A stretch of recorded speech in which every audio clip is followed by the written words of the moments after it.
तो बोल रहा है, ए पिल्लूला बोलो।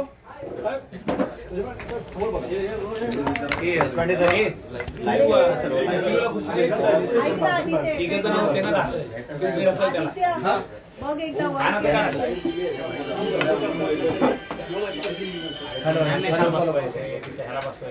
हॅलो आवाज येतो का? ए भाई आहे ना, अरे बाबा काय संदीप देशपांडे बोलतोय। ये लोक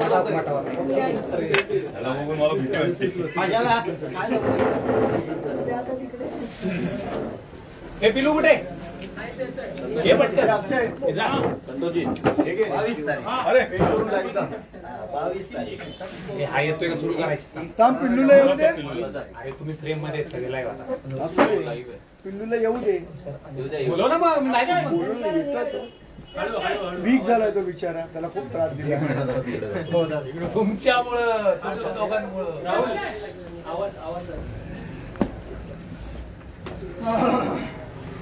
तुम्हाला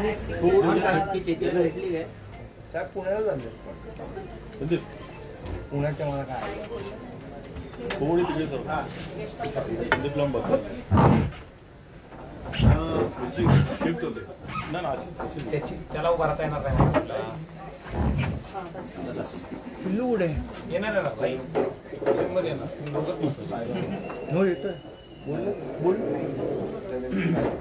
तुम्ही करा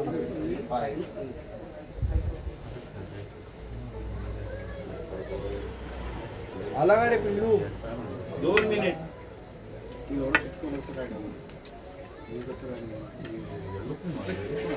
आमच्याकडे दमच नाही थांबले आम्ही करून टाकलं बघा भाई काय करू? खालच्या साईडला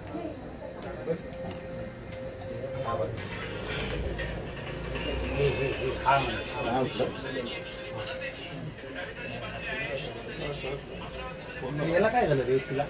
मी लावू तो कूलिंगचा खूप प्रॉब्लेम होतो त्याचा, तो आता बहुतेक नवीन घ्यावा लागेल। तो बंद करतो, आवाज खूप होतो। तो बंद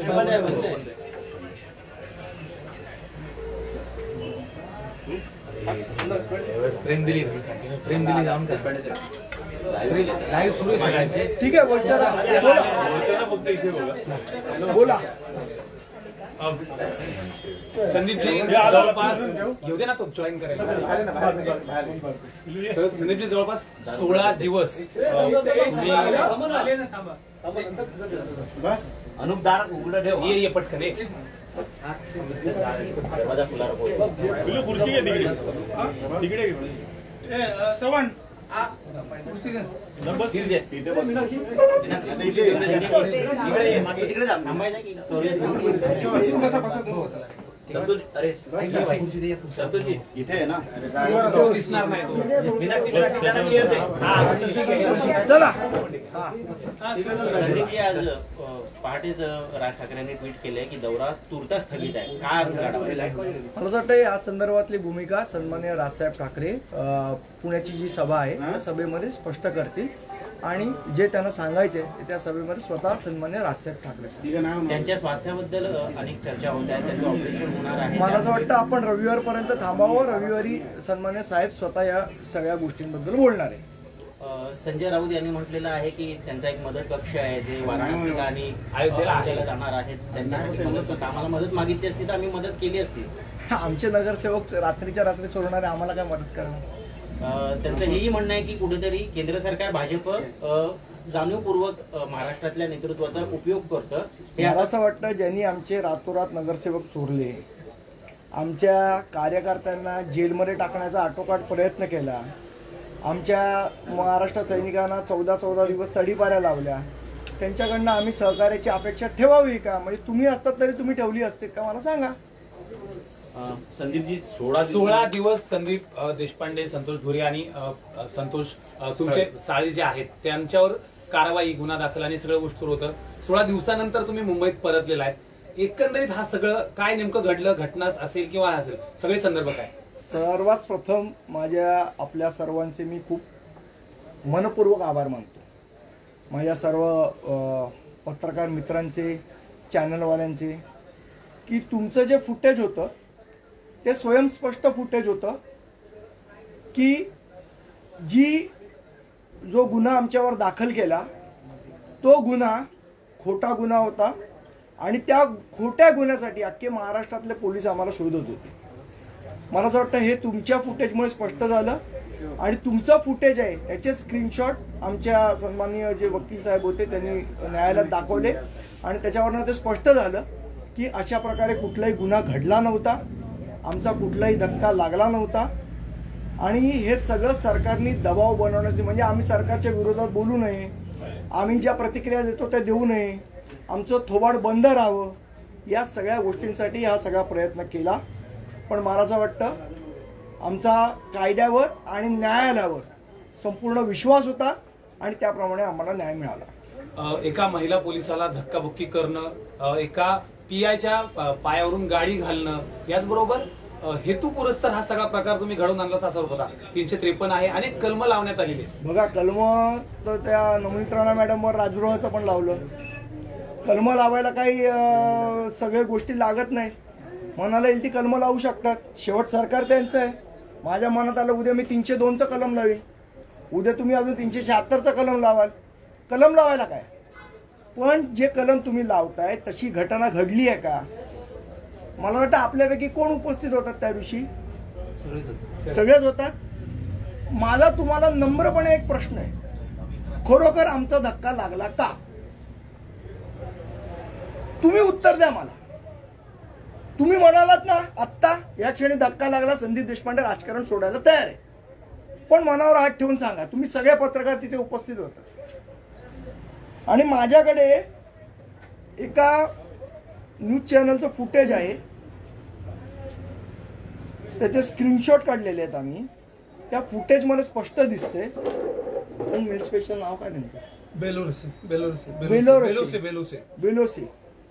ते बेलोसे साहेब त्या कसार साहेबांच्या पाठी होते आणि त्या बेलोसेंच्या पाठी त्या महिला अधिकारी होत्या आणि त्या बेलोसेंचा धक्का त्याला लागला. हे माझ्याकडे याचा फोटो आहे, फोटो. असं असताना सरकारने दबाव बनवून, पोलीस स्टेशनवर दबाव बनवून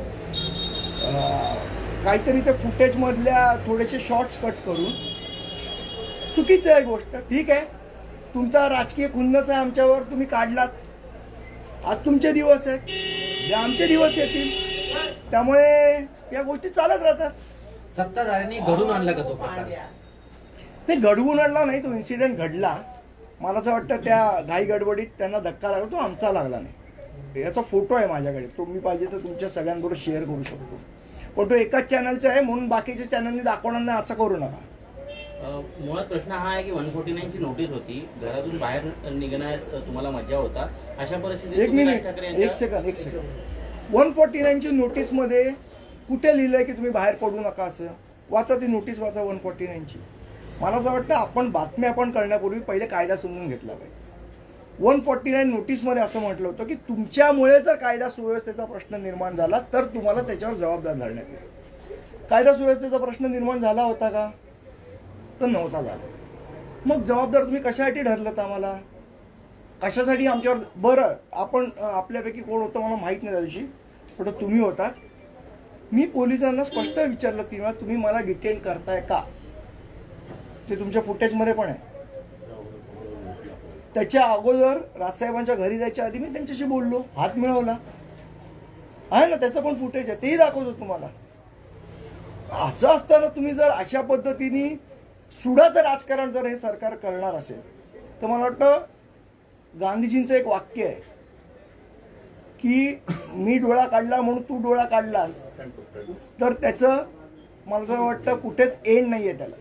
आज तुम्ही सुडाचं राजकारण करताय, उद्या सत्य आल्यावर आम्ही तुमच्यावर सुडाचं राजकारण करू, तर त्याला शेवट कुठे आहे?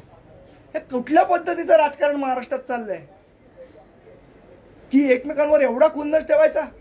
रात्री 12-12, 1-1 वाजता माझी पत्नी एकटी असताना, माझा मुलगा लहान असताना तुम्ही घरी पोलीस पाठवता लपून.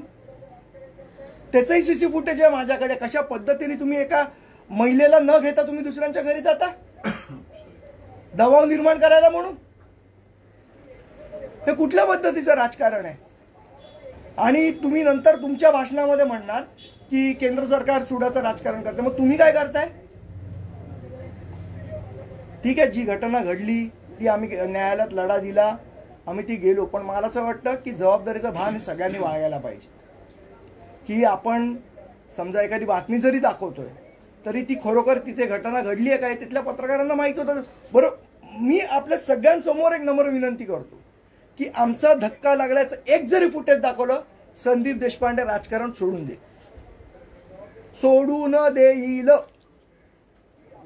एकाने दाखवा फुटेज की बाबा हा तुमचा गाडीचा दरवाजा लागला किंवा या गाडीचा धक्का लागला किंवा आमच्यापैकी कोणाचा स्पर्श झाला त्या ताईंना. का मग त्या ताईंना आतापर्यंत रजेवर टाकले? सक्तीची रजा का दिली आहे त्यांना? का त्यांना मीडिया समोर आणलं नाही? पण हे प्रश्न कोणीच विचारले नाही, कारण आम्हाला विचारायचेच नाहीत ते प्रश्न. हे सगळं सुरू असताना अर्थात तुम्ही त्यावेळी नव्हतात, पण राज ठाकरेंनी एक पत्र लिहिलं होतं की सत्तेचा ताम्रपट घेऊन कुणी जन्माला आलेलं नाहीये आणि त्यात थेटपणे उद्धव ठाकरे मुख्यमंत्र्यांचं नाव घेण्यात आलं होतं. हे सगळं कोण करते असं तुम्हाला वाटतंय? ज्या पद्धतीने सगळी कारवाई झाली. सर्वात पहिले तर सन्माननीय राजसाहेबांचे खूप खूप आभार. या सगळ्या कठीण परिस्थितीमध्ये माझ्या कुटुंबियांच्या मागे ते खंबीरपणे उभे राहिले, आमच्या मागे खंबीरपणे उभे राहिले आणि माझ्या पक्षातले सर्वच नेते मंडळी, आमचे सर्व महाराष्ट्र सैनिक उभे राहिले. बरं, माझं ठीक आहे, माझ्यावर तुमचा खुन्नस होता राजकीय. त्यांनी विचार संतोषनी काय वाईट केलेलं? हा तर बाजूला उभा होता, हे तर सगळ्यांनी बघितलं. मग ह्याच्यावर का केस घातली? बरं, घातली ती घातली. जेलमध्ये अत्यंत वाईट परिस्थितीत त्यांना ठेवलं गेलं. म्हणजे एका राजकीय आता राजकीय गुन्हा होता, याला तुम्ही खुनी लोकांच्या बॅरकमध्ये ठेवता त्रास द्यायला म्हणून. अट्टल गुंडांच्या बॅरकमध्ये ठेवता तुम्ही आमच्या संतोष साळीला, शाखाध्यक्षाला. एवढं तुम्हाला सूड उगवायचं आमच्यावर? मला असं वाटतं या पद्धतीचं राजकारण हे फार काय त्याला असं म्हणतो, ज्यांची फार लहान बुद्धी आहे अशा पद्धतीचं राजकारण आहे. संदीपजी, जेव्हा तुम्ही फरार होता तेव्हा भूमिगत म्हणा, भूमिगत. फरार कोण असतो सांगता? परत तो बरं झाला शब्द वापरला. फरार या शब्दाचं डेफिनेशन काय, त्याची व्याख्या काय, एकदा ती आपण समजून घेऊया. एखाद्याच्या वर गुन्हा साबित झाल्यानंतर तो सापडत नाही ना, त्याला फरार असं म्हणतात. आणि भूमिगत म्हणाल तर आता भावना गवळी सुद्धा भूमिगत आहेत, अनिल देशमुख पण होते. आणि जे शिवसेनेचे शहाणे नेते आम्हाला सांगत होते हजर व्हा, हजर का नाही होत, भावना गवळी का नाही हजर झाली हो आतापर्यंत? अनिल देशमुख किती दिवस लपले होते? प्रताप सरनाईक कुठे गायब होते? तुमचा तर गृहमंत्री होता आणि आम्हाला सल्ले देताना लाजा नाही वाटत एकाला पण? सर, या दरम्यान राज ठाकरेंनी तुमच्याशी संवाद साधला नाही, तो आमचा वैयक्तिक विषय, तो तुम्हाला सांगणार का? पण मी तेच म्हणतोय परत एकदा की संतोष आणि संदीप देशपांडे दोघंही वारंवार सरकारच्या विरोधात बोलतात म्हणून हे ठरवून झाले असं वाटतं? नाही, महाराष्ट्र नवनिर्माण सेनेचा प्रत्येक महाराष्ट्र सैनिक हा अन्यायाच्या विरोधात लढतच असतो. एकट्या संदीप देशपांडे किंवा संतोष धुरीचा विषय नाही, हा महाराष्ट्र सैनिकांचा विषय. सगळ्यांना तडीपाऱ्या लावल्यात तुम्ही 14-14 दिवसाच्या. या पूर्ण आंदोलनाच्या दरम्यान अशी कुठलीही हिंसक घटना घडली की ज्याच्यामुळे तुम्ही हा सूड उगवताय आमच्यावर? का आम्ही हनुमान चालीसा म्हटलं हे तुम्हाला झोंबलं? का सन्माननीय राजसाहेब बाळासाहेबांचे विचार पुढे घेऊन चाललेत हे तुम्हाला झोंबलं? नेमकं झोंबलं काय? सूड उगवताय ठीक आहे, पण कशाचा सूड उगवताय हे तर कळू द्या आम्हाला. याला एक प्रश्न आहे. ज्या पद्धतीने तुम्ही आता मुद्दा उघड केला, तुमच्या शाखाध्यक्षाला अटक केल्यानंतर पोलिसांकडून व्यवस्थित वेगळ्या प्रकारची म्हणजे पोलिसांकडनं नाही, जेल प्रशासनामध्ये जे अट्टल गुन्हेगारांचं बॅरेक असतं त्या बॅरेक मध्ये संतोषला का ठेवलं तुम्ही? तशाच प्रकारचा आरोप हा नवनीत राणा यांनी देखील केला होता. म्हणजे ते लोक करतातच. जी आहे घटना ती आहे इथे समोर. विचारायला कुठल्या 7 नंबरच्या बॅरेक मध्ये ठेवलं? 7 नंबरच्या बॅरेकला कोणाला ठेवतात? ज्यांना अर्थरोड माहिती आहे त्यांना विचारा ही गोष्ट. अशा पद्धतीने तुम्ही सूड उगवणारच आमच्यावर? राजकीय हे राजकीय सूड उगवण्याचं षडयंत्र नाहीये. एकीकडे महाविकास आघाडी म्हणते की भाजप सरकार, केंद्रातील भाजप सरकार सुडाचं राजकारण करतं आणि इकडे तुम्ही म्हणता की इथलं महाविकास आघाडी सरकार राजकारण करतंय. तुम्ही कसं पाहता याकडे? मी आता तुम्हाला सांगितलं काय काय केलं ते, त्याच्यावर तुम्ही कसं पाहता ते सांगा मला. संदीप, फक्त दोघांसाठी जी माहिती तुमच्यापर्यंत देखील आहे आणि संपूर्ण यंत्रणा अगदी टॉप नाही, आम्हाला पोलिसांविषयी काही तक्रार नाही. ते त्यांचं काम करत होते आणि त्यांनी त्यांचं काम केलंच पाहिजे. पण मला असं वाटतं त्यांनाही आतमध्ये कुठेतरी माहिती होतं की आपण ज्यांना शोधतोय ते काय कोणाचा मर्डर करून पळाले नाही, कोणाचा रेप करून पळालेला नाही, कुठली घरफोडी करून पळालेली नाही आहे. त्यामुळे त्यांना कळत होतं की आपण काय करतोय, पण सरकारचा दबाव असल्यामुळे त्यांचाही नाईलाज असा. संदीप जी, हिंदी में जानना चाहेंगे, आज राज साहब ने एक ट्वीट किया है जिसमें उन्होंने कहा कि अयोध्या का जो दौरा है फिलहाल स्थगित है. ये बताया जा रहा है कि उनकी तबीयत खराब है, इस वजह से दौरा नहीं हो रहा है. तो इसके बारे में कोई देखिए, जानकारी? इसके बारे में जो भी भूमिका है 22 तारीख की जो रैली है उसमें खुद स्वयं राज साहब स्पष्ट करेंगे. संजय राउत जो है अभी थोड़ी देर पहले उन्होंने मीडिया से बोला कि जिस तरीके से बृजभूषण शरण सिंह जो वहाँ के एमपी हैं यूपी के, वो जिस तरीके से लगातार उनके दौरे का विरोध कर रहे थे, कहीं ना कहीं उस बात को लेकर उसकी परिस्थिति को समझकर उन्होंने ये दौरा रद्द किया है. अगर जो है, जबकि शिवसेना की तरफ से आदित्य ठाकरे और शिवसैनिक अयोध्या यात्रा पे जा रहे हैं, इसको किस तरीके से देखते हैं? टिप्पणी की. सॉरी, मैंने आज सुबह का कपिल शर्मा का कॉमेडी शो नहीं देखा है, मैंने नहीं देखा सुबह का. ये जो पूरी घटना हुई थी संदीप, आप लगभग जो है 16 से 17 दिनों तक अंडरग्राउंड थे, आप थे और धुरी जी भी साथ में ही थे आप लोग. इस पूरी घटनाक्रम को कैसे देखते हैं? ये जो पूरा मामला हुआ था, इसको किस तरीके से आप देखते हैं? लगातार जिस तरीके से सरकार के करनी पर, उनके वक्तव्यों पर, उनके बयानों पर जो हम सवाल उठा रहे थे, उसी की सजा देने की कोशिश हमको की गई. और ये पूरे बदले की भावना से ये सरकार सरकारी यंत्रणाओं का इस्तेमाल कर रही है, पुलिसों का इस्तेमाल कर रही है हमारे ऊपर दबाव बनाने के लिए. लेकिन एक बात मैं बहुत स्पष्ट करना चाहता हूँ, इस ऐसे कोई भी चीज से हम लोग डरने वाले नहीं हैं. सवाल तो उठेंगे और सवाल तो पूछेंगे. सचिन सावंत यांनी एक प्रश्न विचारलाय, राज ठाकरे यांच्या नामुष्कीला भाजपच जबाबदार आहे. याच्याबद्दलची भूमिका स्वतः साहेब 22 तारखेला बोलतील, त्यामुळे मी आता याच्याबद्दल बोलणार. माझी तो आपल्याला विनंती आहे, अयोध्या दौऱ्याचे प्रश्न पण विचारू नये. एक महिला जो है पुलिस अधिकारी के साथ जो है उनके ये कहें कि उनके ऊपर हमला करने का या जो है गाड़ी से उन्हें ठोकर मारने का, इस तरीके से मैन हैंडल करने का एक जो है कलम आपके ऊपर लगाया गया था, जो FIR दर्ज हुई थी. इसको किस तरीके से देखते हैं? देखिए, कल मैं अगर सत्ता में रहूं और आपके ऊपर 302 का कलम लगाऊंगा तो उसके लिए मुझे स्टोरी तो देनी पड़ेगी कि नहीं, कि भाई किसी का मर्डर हुआ है, कि ये तो बताना पड़ेगा. जो कलम लगा है उसका और उस घटना का कुछ संबंध ही नहीं है. इसीलिए कोर्ट ने हमको एंटीसिपेटरी बेल दी. तो कोर्ट हमको बोलता था कि पुलिस कस्टडी में जाओ. और आप थे क्या उस दिन? नहीं था, मेरी टीम थी. आपकी टीम तो, आपके पास फुटेज है, आप देख लीजिए क्या कहीं भी हमारा स्पर्श हुआ है क्या. आज उस महिला अधिकारी को जानबूझकर कंपलसरी लीव पे भेजा गया है. क्यों भेजा गया है? मुझे लगता है सवाल आपने पूछना चाहिए सरकार को. जिस समय आपने जैसा मैं बात कर रहा हूँ, उनको भी पूछिए सवाल कि भाई आपको धक्का लगा था क्या, आपको दरवाजा लगा था क्या. मेरे ख्याल से आपकी एक रिपोर्टर थी जिन्होंने उनको उठाया, आज वो शायद नहीं है, उनसे पूछ लीजिए, उनका बाइट लीजिए. मैं तो कहता हूँ जी संदीप जी, जिस समय आप अंडरग्राउंड थे उस समय ये भी कहा जा रहा था, कई सारे जो विपक्ष नेता हो, चाहे एनसीपी की तरफ से हो, शिवसेना की तरफ से, हर कोई ये कह रहा था कि अगर आपने कुछ गलत नहीं किया, जैसा कि आपकी तरफ से, आपके वकीलों की तरफ से दलीलें कोर्ट में दी जा रही थी कि हमने कुछ गलत नहीं किया, ऐसा कुछ हुआ नहीं था, तो सामने क्यों नहीं आ रहे हैं, भाग क्यों रहे हैं, अंडरग्राउंड क्यों हो गए? देखिए, ऐसा है, उसको एंटीसिपेटरी बेल कहते हैं कि हमको सरकार को ये करना था कि हमको जानबूझकर अरेस्ट करें. तो उसमें क्या मतलब, मैंने जो गुनाह नहीं किया उसके लिए मैं अरेस्ट हो जाऊं? और मैंने गलत नहीं किया है इसलिए आज मैं इधर हूं. 14 दिन नहीं था, लेकिन गलत नहीं किया इसलिए आज इधर हूं. और गलत नहीं किया होता तो भी ये लोगों ने मेरे को 14 दिन और 1 महीना रखने का प्लान किया था. तो ऐसे सरकार की दादागिरी को हम चलने दें? क्या हमको अधिकार नहीं हम कोर्ट में जाके हमारी बात रखे और कोर्ट से न्याय मांगे? आप इस समय जो है आपको, आपके खिलाफ FIR, साथ में जो है मनसे के कई सारे कार्यकर्ताओं को तड़ीपार किया गया, उनके खिलाफ मामले दर्ज किए गए, उसको लेकर एक बाकायदा राज साहब ने मुख्यमंत्री को लेटर लिखा था जिसमें साफ तौर पर उन्होंने कहा था कि आप जिस तरीके से टारगेट कर रहे हैं वो राजनीति सही नहीं है. इसको किस तरीके से देखते हैं? वही मैं अभी वही बता रहा हूँ ना, जो सन्मान्य राज साहब ने कहा कि जिस प्रकार से आप बदले की राजनीति कर रहे हैं, मुझे लगता है वो गलत है. ये महाराष्ट्र की परंपरा नहीं है, बिल्कुल नहीं है. संदीप, राज ठाकरे साहब 5 जून को अयोध्या जाने वाले थे. फिलहाल ट्विटर पर जो जानकारी दी है कि वो स्थगित किया गया है. मैंने अभी बताया कि अयोध्या दौरे के बारे में जो भी बात है वो खुद राज साहब 22 तारीख को करेंगे। संदीप जी, तोच मराठीत प्रश्न की अनेकांचं असं म्हणणं होतं की जर तुम्ही काही केलं नाही, जर गुन्हा घडलाच नाही किंवा हे नाही केला तर तुम्ही पळालात का? हा वारंवार प्रश्न विचारला मुळात जातोय. विषय असा आहे की त्या दिवशीचं जे प्लॅनिंग होतं ते 14 दिवस आम्हाला तडीपार करून किंवा जेलमध्ये ठेवायचं प्लॅनिंग होतं. आम्ही उगीच राहायचं का हो जेलमध्ये? तुम्हाला उद्या मी उचलून नेलं आणि तुम्ही राहाल का जेलमध्ये?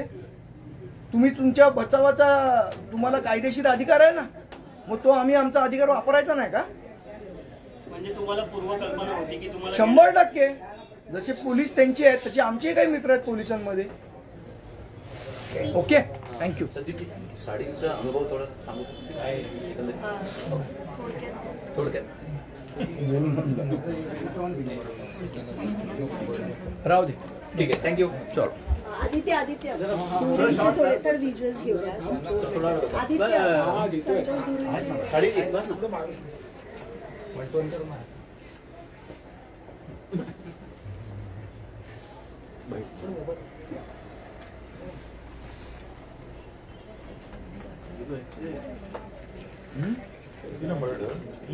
मला आता घेता येणार नाही त्या महिलेची भेट, कारण मग ते टॅम्पर ऑफ एव्हिडन्स होईल.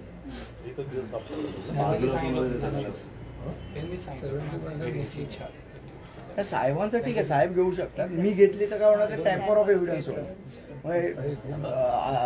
पुराव्याशी छेडछाड असं. हे काढा रे.